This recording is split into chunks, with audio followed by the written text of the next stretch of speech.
హిందూ రాష్ట్ర ఏర్పాటుకు పునాది ఇందూరు గడ్డ అని ఎంపీ ధర్మపురి అరవింద్ అన్నారు. ఇక్కడి నుంచి రాష్ట్రంలో హిందూ రాజ్య స్థాపన ప్రారంభమవుతుందన్నారు. జగన్పల్లి మండలం మనోహరాబాద్ గ్రామంలో పసుపు రైతుల ఉత్పత్తిదారుల సంఘం ఆధ్వర్యంలో ఏర్పాటు చేసిన ఇందూరు పసుపు తయారీ పరిశ్రమను సోమవారం ఆయన ప్రారంభించారు. ఈ సందర్భంగా మాట్లాడుతూ తెలంగాణలో అక్రమంగా ఉన్న పాకిస్తాన్ వారిని రేవంత్ రెడ్డి ప్రభుత్వం వెనక్కి పంపించడం లేదన్నారు. మిగతా రాష్ట్రాల్లో పంపిస్తున్న కాంగ్రెస్ ప్రభుత్వం మాత్రం ఎందుకు పట్టించుకోవడం లేదని ఆయన ప్రశ్నించారు. బోధన్లో దొంగ పాస్పోర్ట్లు ఉన్నాయని, బంగ్లాదేశీయులు ఉన్నారని ఆయన ఆరోపించారు. నిధులను సద్వినియోగం చేసుకోవాలన్నారు. కేంద్ర ప్రభుత్వం ఎఫ్పీఓల కోసం కేటాయిస్తున్న నిధులను సద్వినియోగం చేసుకోవాలని ఎంపీ అరవింద్ సూచించారు. రైతు ఉత్పత్తిదారుల సంఘం ఆధ్వర్యంలో పరిశ్రమలు ఏర్పాటు చేస్తే కేంద్రం భారీ రాయితీలు ఇస్తుందన్నారు. రైతులు వీటిని సద్వినియోగం చేసుకోవాలని ఎంపీ సూచించారు. దేశాన్ని విశ్వగురు చేస్తాం, దేశాన్ని విశ్వ గురువుగా చేయడమే లక్ష్యంగా ప్రధాని మోదీ పనిచేస్తున్నారని ఎంపీ పేర్కొన్నారు. ఉగ్రవాదులకు కేంద్ర ప్రభుత్వం త్వరలో గట్టి జవాబు ఇవ్వనుందని తెలిపారు.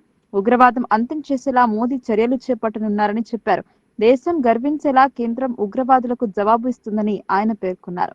సీఎం రేవంత్ రెడ్డి, ఎమ్మెల్సీ కవిత దోస్తులని ఎంపీ అరవింద్ ఆరోపించారు. వారిద్దరూ ఒక కంపెనీలో భాగస్వాములుగా ఉండేవారని అన్నారు. హిందువుల ఓట్లను చీల్చడమే ధ్యేయంగా కాంగ్రెస్, బీఆర్ఎస్ పనిచేశాయని విమర్శించారు.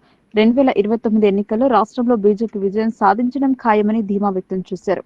నిజామాబాద్ అర్బన్ ఎమ్మెల్యే ధన్పాల్ సూర్యనారాయణ మాట్లాడుతూ రైతు సంక్షేమమే ధ్యేయంగా మోదీ ప్రభుత్వం పనిచేస్తుందన్నారు. మోదీ ఆలోచన మేరకు పసుపు తయారీ పరిశ్రమ ఏర్పాటు చేయడం అభినందనీయమన్నారు. కార్యక్రమంలో పసుపు బోర్డు చైర్మన్ గంగారెడ్డి, పసుపు బోర్డు కార్యదర్శి భవానీ, శ్రీ కోటపాటి నరసింహనాయుడు, రైతు ఉత్పత్తిదారుల సంఘం చైర్మన్ తిరుపతి రెడ్డి, బీజేపీ నాయకులు, రైతులు పాల్గొన్నారు.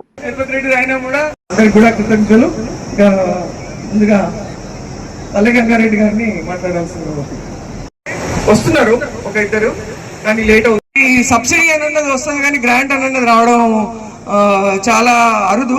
అలాంటిది నిమ్స్బై తరఫున మనం ప్రాజెక్ట్ డిపిఆర్ సబ్మిట్ చేసి వాళ్ళ ద్వారా కూడా ముందు యాక్చువల్ గా కురికమైన పదుల సంఖ్యలో సీరియల్ బాంబులా క్రియేట్ ఇవాళ నరేంద్ర మోడీ ప్రధానమంత్రి అయినాక ఎటువంటి కశ్మీర్ బయట ఎటువంటి టెర్రరిస్టు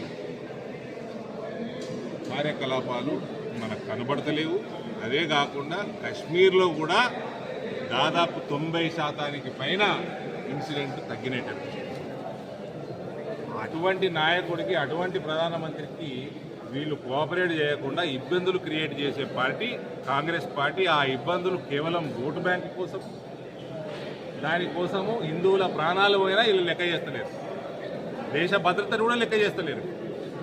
కాబట్టి మా డిమాండ్ తక్షణమే పాకిస్తాన్ వాడు ఒక్కడు ఉండొద్దు, బంగ్లాదేశ్ వాడు ఒక్కడు ఉండొద్దు. బంగ్లాదేశ్ వాళ్ళకి వెళ్ళి, మయన్మార్కి వెళ్ళి వచ్చిన వాళ్ళందరినీ గుజరాత్కి వెళ్ళి, మహారాష్ట్రకి వెళ్ళి, ఉత్తరప్రదేశ్కి వెళ్ళి, ఉత్తరాఖండ్కి వెళ్ళి బీజేపీ పాలిత రాష్ట్రాలు ఏరి తరిమేస్తున్నాయి.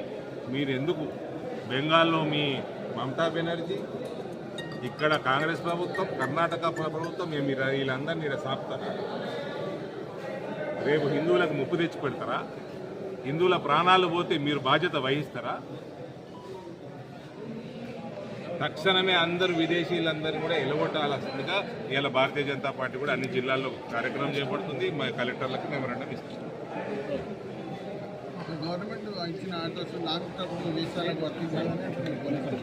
ఏ వీసా అందరూ వెళ్ళిపోవటం మీరు చూసారు కదా. పేషెంట్ ఉన్నా కూడా వెళ్ళిపోవాలి, ఐసీలు ఉన్నాడు కూడా వీకలేదు. పాకిస్తాన్ వాడు ఇవ్వడం వాడు దస్తే వచ్చిండు, బతికి మన వాళ్ళని చంపినప్పుడు ఆయన వాళ్ళందరినీ బతికిస్తాం. ఎప్పుడు వాళ్ళు మనతో బాగుంటే బతికిస్తాం. ఆడ హిందువుల్ని బట్టలిపదీసి హిందువా ముస్లిమా చూసి చంపినకి నేను ఇన్ని రోజులు ఈ కొడుకులు సెక్యూరోళ్ళు, ఈ కాంగ్రెస్ వాళ్ళు వీళ్ళందరూ ఏంటది టెర్రరిజంకి మతం ఉండదు. మరి మతం చూసి ఎందుకు చంపిర్రు? మతం చూసి ఎందుకు చంపిర్రు? ఎవడన్నా టెర్రరిజానికి, ఉగ్రవాదానికి మతం ఉండదంటే చెప్పుతోడు కొట్టాలి వాడిని. ఏప్రిల్ 22 తర్వాత ఎవడన్నా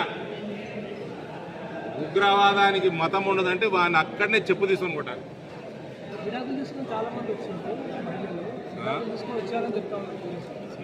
పాకిస్తాన్లో పౌరసత్వం ఎవరిది? పాస్పోర్ట్ ఎవరిది? పాస్పోర్ట్ బ్లూ రంగులు ఉంటే ఉంచుకోండి, గ్రీన్ రంగులు ఉంటే ఇలా ఉంటుంది. అంతేనా? సింపుల్. బాగా చదువుకోనికి రాదు చాలా మందికి, వీళ్ళకి చదువు రాదు, వీళ్ళకి రంగు తెలుస్తుంది కదా. బ్లూ ఉంటే ఉంచుర్రి, గ్రీన్ ఉంటే ఇలా ఉంటుంది. ఇంకా